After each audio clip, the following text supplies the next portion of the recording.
This week on the West Block, it's official. Admiral Art MacDonald is out and General Wayne Eyre is in as Canada's Chief of the Defence Staff. I look forward to working very hard with General Eyre. With a new Defence Minister and a mandate to change military culture, what does the future look like for the Canadian Armed Forces? We sit down with the Chief of the Defence Staff. While Conservatives try to score cheap political points, we are focused on Canadians. Parliament is back in session, and the opposition is back too, taking aim at the government's priorities. It's just inflation. With rising prices from groceries to housing, should Ottawa be doing more to tackle the cost of living? People cannot find a home that's in their budget. We talk solutions with NDP Leader Jagmeet Singh. It's Sunday, November 28th, and this is the West Block. Hello, and thank you for joining us today. I'm Mercedes Stephenson. For the past 9 months, the Canadian Armed Forces have struggled with a sexual misconduct scandal that has rocked the institution and demands a massive cultural shift. The question has been, who can lead that shift?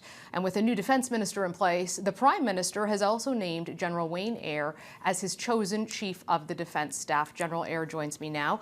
Welcome, General Eyre. We spoke to you before as the acting Chief of the Defence Staff. You are now actually the Chief of the Defence Staff.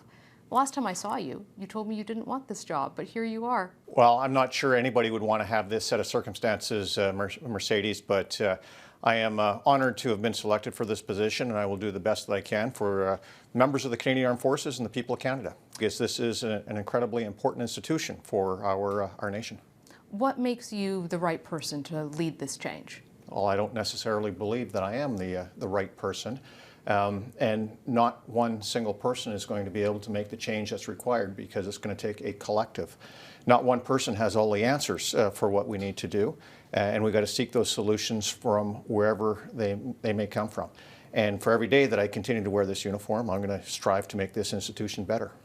You say you may not be the right person. I know you from many years in command. You're a humble guy. Is that what you mean, or what do you mean by you may not be the right person? Well, What I mean is I will be doing the best that I possibly can to improve the Canadian Armed Forces each and every day so it continues to deliver for the people of Canada. I don't have all the answers for what we're facing, and I am willing to and eager to seek those solutions from wherever they may be. And I do know I've spoken with a number of survivors of military sexual misconduct who are quite happy to see you in the job. They believe, obviously, there have been mistakes made, as there always are, but they think that you seem to have good intentions to actually try to create change. And I want to talk to you about some of those, including how you select leaders, because one of the things was identified was there was toxic leadership at the top, and the military and the government themselves have talked about this, which suggests the process for choosing who leads people and sets the tone for the culture was problematic. How do you choose the right leaders going forward that can lead this change beyond just the Chief's office? So we've got a couple of initiatives underway. We've started with the General Officer or Flag Officer selection this year in terms of adding more science to the process, psychometric testing, 360-degree feedback sessions where subordinates have a voice in the selection, in the determination if somebody's going to go forward, using it as a tool to identify potential flags. We are introducing inclusivity as a key determinant. So how do we measure, how do we assess inclusivity at all levels as well? Because in my view, as we look at culture change, that's one of the key aspects we have to look at. We've got some excellent aspects of our culture. You know, the willingness to be part of something bigger, the willingness to put oneself in harm's way, the willingness to serve selflessly. To leave your family behind, to go overseas and do great things. But it's the exclusionary aspects of our culture that need to be fixed. So how do we incentivize it? How do we assess it at the lowest levels is a very important step going forward. There is a class action lawsuit settlement that is going forward. It closed just a few days ago for claims. There was almost 19,000 individuals who came forward, not total claims, but individuals making claims. Did that number surprise you, the scope? I look at it from a number of different perspectives. So firstly, the scope speaks to the depth of the issue that we have to face, going back historically, but presently as well. The large number of people going forward also speaks to their willingness to do that, which should make us happy that they're willing to do that. Realizing, of course, that the act of even coming forward can re-traumatize some. I think it's also important to note that the latest stats I've seen, 42% are men. And that speaks to this not being just a woman's issue. It's an issue for all of us to address. It's an issue of power dynamics as well that speak to an element that we have to fix. Yeah, and I have the same number, and a lot of people talk about this as a women's issue, but it really goes to that fact, 42% of the claimants being male, certainly higher than I think a lot of folks expected or talked about, and that deeper institutional issue. One of the things that you've also talked about is that you're losing people over this. You're having especially leadership around the NCO rank who've been in for 15, 20 years, lots of experience, deciding to say, you know what, I'm just going to get out. I don't like how this institution looks, and it's actually affecting you potentially operationally. How do you convince those people to stay in, and how serious are the losses that you're sustaining right now? So I'm always concerned about those mid-level ranks and their retention, because we've invested experience, we've invested skills, we've invested training in them. So yes, I am concerned, because they are the heart of our organization. The ability to make the necessary changes resides at that level. So we need targeted retention. We need to encourage those that we've invested in to stay. And a lot of it is changing those aspects of our culture that are driving them out, because they are the future. Admiral Art MacDonald was the Chief of the Defence Staff. He's who you had to take over from. There was the extraordinary situation where we actually had two Chiefs of the Defence Staff, and this letter that he wrote saying that essentially he was the rightful person and should be in charge. The Prime Minister says he's lost confidence in Art MacDonald. You are the Chief of the Defence Staff. But Admiral MacDonald is actually still in the military, and you do have the ability to take administrative action against him even though criminal charges were not laid. Is that something you're looking into? What has happened is between Admiral MacDonald and the government. I've deliberately kept myself at arm's length from that process, and he's indicated that he's releasing from the military, so that will unfold. So does that mean that you're not looking into any kind of administrative action in regards to the allegations of sexual misconduct? Not at this point. Okay. I also want to talk to you about the work that the Canadian Armed Forces are doing in the flooding across Canada. It's a lot. How are you doing in terms of the assets you have, in terms of the number of people and capabilities to keep up with the demands that you are facing with these increasing natural disasters? Well, that's a concern of mine, Mercedes. We're seeing an increasing frequency and intensity of natural disasters because of climate change. It's increasing the draw upon the Canadian Armed Forces. But we also have to remember that when the people of Canada are in need, that becomes our #1 operational priority. So right now, as you mentioned, we're deployed to British Columbia. We are taking our tasks from the province. Province at this point is happy with the number of resources we've put out there with our land task force and with our air task force. We've got somewhere in the neighborhood of 600 people on the ground focused on this. If the situation deteriorates, we've got more on standby to bring in. You know, likewise on the East Coast, as we speak, we've got air assets that are moving out there, trying to get through the weather to get to the people of Newfoundland to help out as well. You know, as always, we have troops on standby in every region to deal with these domestic emergencies. But I am concerned with the increasing demand on our armed forces and what it's doing to our readiness. And as we look forward to the future and designing the Canadian Armed Forces of the future, we have to do that with an understanding as what will be the role and expectation of our armed forces going forward. And it seems like that role is changing with the pandemic as well. I have a question for you that I've gotten from some folks who are in uniform. They're unvaccinated and they don't want to be vaccinated. They're not clear on what the future holds for them, and some of them think they may be dishonorably discharged from the Canadian Forces if they don't accept the COVID-19 vaccine. What's the case there? Well, we've been very clear in terms of the administrative action we're going to take, and in terms of measures leading to release from the Canadian Armed Forces. But I want to be very clear with you as well. I don't understand why somebody who signs up, puts the uniform on, when our operations are predicated on teamwork, why somebody would willingly put others at risk by not getting vaccinated, willingly put teammates at risk. So we're not able to employ these individuals. We're not able to employ them operationally. We're not able to move them around the country. So in my view, even if we are short of numbers, we need those that are employable. My last question for you is the one I always like to ask people in security positions. What's the threat to Canada that keeps you awake at night? There are many threats that keep me awake at night, Mercedes. We're seeing a a deteriorating global security situation. Where geopolitically, it's probably more dangerous now than it has been since the end of the Cold War with global reordering. It's more complex because it's multipolar as opposed to bipolar. We're seeing increased activity in the Arctic.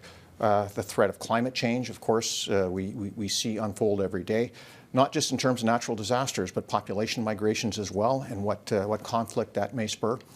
Technological acceleration, and we see potential adversaries investing in some very high-tech, very capable capabilities.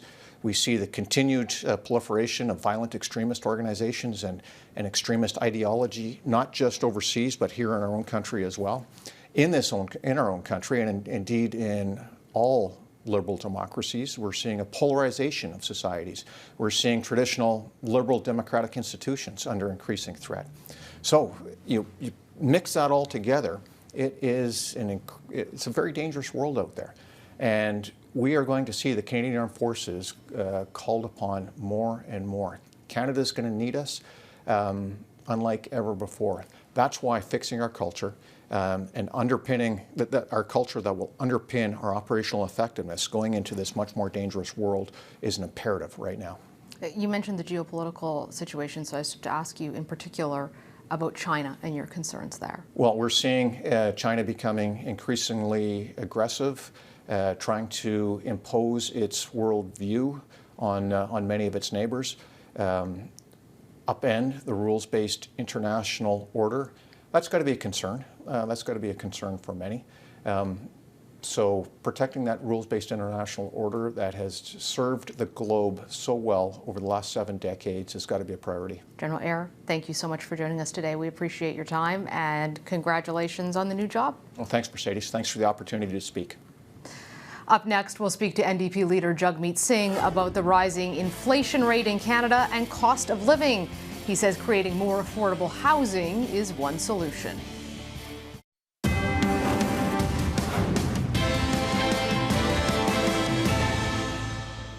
Welcome back. I'm sure you don't need anyone to tell you the cost of living is going up. If you've gone to the grocery store or filled up your vehicle or made a mortgage or rent payment recently, you felt the pain of growing inflation. Canada's inflation rate jumped to an 18-year high last month at 4.7%. Here's how some of that breaks down in everyday basics. Meat prices have spiked, with chicken and ground beef costing 7 and 8% more than they did at this time last year. There's less pain for some foods like apples, which have increased by almost 2%. But buying a home continues to get pricier too. The cost of housing has shot up by 18% in the last year alone. Joining me now is Jagmeet Singh, leader of the NDP. It's so nice to see you in person here on the set. Welcome back to the West Block. I know, it's been a long time. It's a great honor to be back in person. Well, and you know, as we move out of the pandemic and we get to start to do interviews like this again, a lot of folks are still really struggling. And they're struggling with the basics. And I know you were talking about this on Parliament Hill all last week. I mean, the price of gas through the roof, trying to pay for housing or for rent, extraordinarily expensive. People are being priced out of the neighborhoods they live in. The basics, including food, going through the roof. What as the NDP leader will you be pushing for in Parliament in terms of practical solutions to help people with how expensive the basics of life now are? Well, first, just to acknowledge it is really tough right now. For a lot of people, they're coming out of the pandemic and we're still in it, but there's a lot of uncertainty and there's been a lot of worry already. And now on top of that, the cost of living is just going up so high. One of the things that is the biggest burden, I think, is the housing. So whether it's renting or owning, that seems to be the biggest driver of the cost of living going up. There's two things we need to do around when it comes to housing and the cost of living when it's about rent. We've got two pressures. There's speculation driving up the cost of housing. We can tackle that with tools at the federal level. And then we need to put more money into building more affordable homes, and the federal government can play a stronger role on those two things. So what does that money on the more affordable homes look like? Are you trying to put in more density? Are you putting money directly into people's pockets? Are you creating government subsidy programs? What would the NDP plan be for that? A couple of different things. So one is we know there's a lot of municipalities that have projects that are ready to go, but they can't access the funds. I've spoken with a lot of mayors who say, we've got projects, we've got land, but we need partnerships to have the funds so we can develop them. So that's one area. We know there's federal lands in different municipalities across the country that could be shifted or developed into affordable housing. There's just, the CMHC used to be used more effectively in building cooperative housing and not-for-profit housing. So these are some long-term solutions. And then immediately we need to see pressures on foreign buyers, on property flipping. These are driving up the cost of housing to an unsustainable level. And so those are things that the federal government can use our tax code to limit so that we're not seeing such a skyrocketing cost for housing. There's also a lack of supply, which you were talking about, and that does take some time to fix, especially when you're still building with COVID restrictions. These are longer-term solutions, and I think there's, just listening to our viewers, a sense of frustration sometimes from folks that they feel politicians are out of touch, that they don't go to the store themselves in a lot of cases and buy a loaf of bread or fill up their own car with gas. Do you know how much those things cost? If I were to ask you, what's the price of gas, what's the price of a loaf of bread? Are politicians out of touch on this? No, these are things that I'm regularly, I cook in the house, so it would be harder if you asked someone else in the family, but for me, I'm the one that does a lot of the grocery shopping and cooking, and so I see the cost of bread and the cost of groceries going up. I know how tough it is, and what I'm seeing is also that the biggest pressures are really in housing. That seems to be the biggest crisis that we're up against outside of the pandemic is housing. And that's where people are telling me really heartbreaking stories of not being able to find a home, not being able to rent a place. It's really impacting people from all walks of life. We've got people who've got good jobs, they can't find housing, people that have low income or no income. It's really an issue that impacts all Canadians. Well, gas and groceries, though, are also very expensive, and they're things that Canadians are concerned about. I mean, in order to eat, and I know you're a big proponent of health, to eat healthy is getting really expensive for things like fresh produce and meats, and that's a product of international supply chains in some cases that are breaking down, COVID protocols in China. How can the government or the NDP supporting the government do something about these issues that seem to be affecting several countries, including one as powerful as the United States? When we look at the cost of living, we look at the things that we can control right away. We know that there's a lot of costs that are the subject to supply chain and are more difficult to have direct control over. But there's a lot of things that Canadians pay for that they shouldn't have to pay for. The cost of medication is something that a lot of Canadians have to struggle with. We should have a universal pharmacare program in place. The cost of childcare is something that we see some steps being taken, but we can really push to make life more affordable for families that want to make that choice. I'll be a dad pretty soon, and I know thank you. That's a big worry on a lot of people's minds. There are a lot of things where the federal government could be a more active player in providing support, so those costs, those daily costs for families are brought down to offset some of the other costs that are harder to deal with in terms of supply chain. Some economists say that they think the increased government spending may actually be contributing to inflation because there's more money out there now and pent-up consumer demand because of the pandemic. The NDP is usually in favor of more government spending. What are your thoughts on the possibility that that spending could actually exacerbate things? We looked at what was going on in the pandemic and we saw the K-shaped recovery happening. And a K-shaped recovery was when people who were struggling, people who were working class, for them, things got worse and worse and harder. Those who had lots of money saw opportunities to make more money. And we saw inequality increase. Without any investments from government to support people, we would have saw that gap widen. And we already saw it widen even with the support. So I can't accept a future where we see more and more inequality, meaning workers and families that are trying to get by have a harder and harder time while those at the very top continue to benefit and become richer and richer. But does that mean that you're concerned about more government spending potentially inflaming inflation or not? I look at when people are in need of help, our focus should be on getting that financial support to people. That's the best way to come out of a difficult time, as opposed to cutting the help that people need will only exacerbate the inequalities. So I'm a firm believer in supports to people who need it most. But there are there's a lot of examples of wealthy companies that took public money that didn't need to, that abused the system. And I would focus our attention on making sure they paid back their inappropriate use of funds, and we invested in the people who need it most. Are you concerned that some of the pandemic supports that are there and are ongoing might be contributing to the labor shortage? Not at all. Right now, the pandemic supports have been cut off, but they were $1,200 a month at the last phase. $1,200 a month is far less than minimum wage even. If that amount of money is precluding someone from working, then we don't have a support problem. We've got a basic wage problem. Then people aren't earning a decent living. We've heard some reports of some restaurants and some other business owners saying one of the solutions is if you give people good pay and good hours, you'll get good workers. There's a lot of concern as well about the Canada-US relationship around Buy America, the Auto Pact. People saw Trump go out and thought, oh, we've got President Biden now, we're going to have a friendly president, friendlier perhaps to Canada, but also protectionist in a way that could harm Canadian interests. What do you think should be done to ensure that Canadian automakers are not harmed by American protectionist policies? How do you move forward on this? We need an exemption for Canadian-made products. It's really clear our supply chains are so interlinked that when something is made in Canada, it's something that's been produced with a lot of American input and our goods flow back and forth. So what we need is an exemption for Canadian products. It's clear that our economies are so interlinked that supporting or allowing for Canadian products to be within the Buy America would still encourage Canadian and American jobs, and there should be an exemption. Last question. We heard the throne speech on Tuesday. I thought you might be a little bit more enthusiastic about it, given your past support for the Liberal government. Is the NDP going to vote in favor of it or not? Well, in the past, we've both voted for a throne speech in 2019 and against in 2019 and for in 2020. So we've said to the Liberals, and we say this openly, that they shouldn't take our support for granted on any bill or any motion. We want to make sure that it's going to help Canadians, and we want to see an openness to work with us to make this Parliament work in the interest of Canadians. So far, this throne speech doesn't sound like one that's focused on the needs of people or the urgencies of people. We saw the whole throne speech, so is that a yes or a no? Well, what we've seen is an indication from the Liberals that they don't have a desire so far to work with us.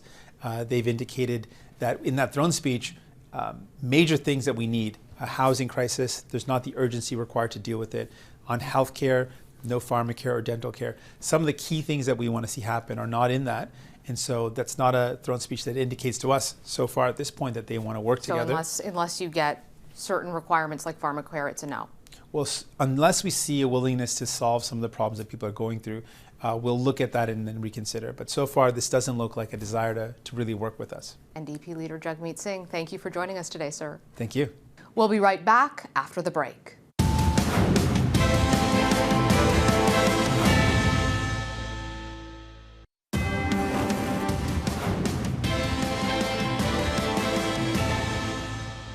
And that's our show for today. Thanks so much for watching. But before we go, we want to leave you with images of the Canadian Armed Forces on the ground in BC. More than 500 troops have been deployed to help the province with flood relief. And as the mayor of Princeton said, having the military show up is a huge morale boost. Troops are also expected to deploy to Newfoundland and Labrador to help with flooding in that province. Thanks to our men and women in uniform for all they do for Canadians in these floods. For the West Block, I'm Mercedes Stephenson.